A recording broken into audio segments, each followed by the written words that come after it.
আসসালামু আলাইকুম। কথায় আছে না, সত্যি কথার ভাত নাই, বুড়ি ফকনের ভিক্ষা নাই। তো আমি কিছু সত্যি কথা কমু, যার যেটে যায় বাজে বাজুক, তাতে আমার কোনো সমস্যা নাই, দেখার কোনো বিষয় নাই। আমার যেটা কওয়ার সেটা আমি ১০০ বার কমু, যেটা সত্যি কথা সেটা ১০০ বার কমু, বুক ফুলে কমু এবং মন খুলে কমু, কান খুলে তোমরা শুনবা। তো সকালবেলা উঠে আগে বাসি ভাত আসলো, আর এনা দুধ আসলো, আটে কলা আসলো, সেটুকু খাইয়ে নিলাম। খাইয়ে লিয়ে এখন ভাবতেছি লেজের খাইলে তো আর চিন্তা মানে হবিনে। পরিবারে আর কেউ আছে তারও তো চিন্তা করা লাগবে। তাই ছটফট করে আগে রান্ধন তুলে দিচ্ছি। তো ইতিমধ্যে চাউল কষলে ভাতটা তুলে দিচ্ছি রাইস কুকারে। এটা আমার ৪ নাম্বার রাইস কুকার। ইতিমধ্যে কিন্তু ৩ টে রাইস কুকার আমার নষ্ট হয়ে গেছে। আসলে কারেন্টের জিনিস তো বেশি টিকলে বেশি দিন টেকে, না টিকলে বেশি দিন টেকে না।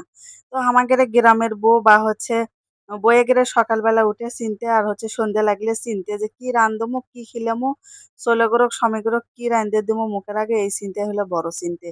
তো যাই হোক, আমার তো সময় বাড়িতে নাই, ছোল আছে। তো আত লাগলে আর আত পোয়াতে কি দেখাই এই চিন্তাটা মাথার থেকেই যায়। তো এদে একটি মাছ ভিজে থুচ্ছি, বেশি না, আল্লাহর হস্তে মাছ ভিজে থুই, এখন আমি তরকারি কুটতে দৌড় মারমু। তো এটা হচ্ছে আমাদের গ্রামের বাড়িতে একটা সুবিধা কি জানেন? সেটা হচ্ছে যদি আন্দার কিছু না থাকে, বাইরে বাইর হলে এক মুঠো কচু পাওয়া যায়, কিবা ছাইঞ্চা শাক পাওয়া যায়।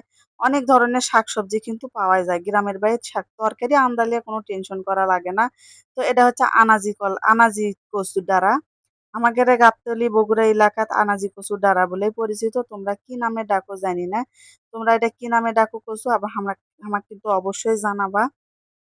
কারণ একেক এলাকা একেক ধরনের নাম ধরে ডাকা হয়। তো সত্যি কথা বলতে কি, যে কথা কওয়ার জন্য শুরু করছি ভিডিওটা, জীবনে নিজেকে লবণের মতো তৈরি করবা, বেশি জানি মানুষ ব্যবহার করতে না পারে। কারণ নিজেকে সস্তার বানাবা না। সস্তার বানালে যে কেউ ব্যবহার করতে পারে। আসলে হামিয়ানা বগুড়ার ভাষায় কথা কবার গেলে আমার দাঁত ভেঙে যাবার ধরে।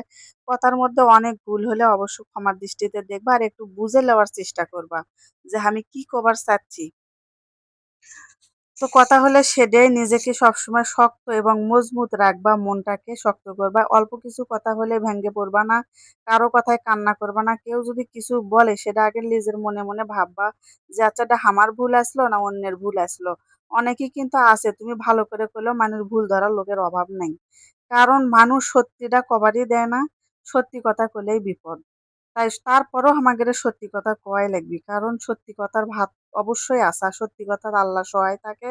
তোমাক কেউ সত্যি কথা কইলে ভাত আর দেখ আর না দেখ, কিন্তু আল্লাহ তোমার পাশে সহায় থাকলে অবশ্যই ভাত পাবা। তো এই হচ্ছে আমার হচ্ছে আনাজি কচুর ডাঁড়ার তরকারি। কয়েকটা কাটলের বিচি আর কয়েকটা আলু দিয়ে, আনাজি কচুর ডাঁড়া দিয়ে, মাছ দিয়ে সুন্দর করে তরকারি মাখতে কিন্তু আমার ২ মিনিট সময় লাগছে। সুন্দর করে বেশি করে মাখা লাগে, তেল-তুল বেশি করে দিয়ে, ঝাল-ঝুল বেশি করে দিয়ে মাকে রান্ধন তুলে দিলে রান্ধনটা কিন্তু আসলেই খুবই মজার হয়।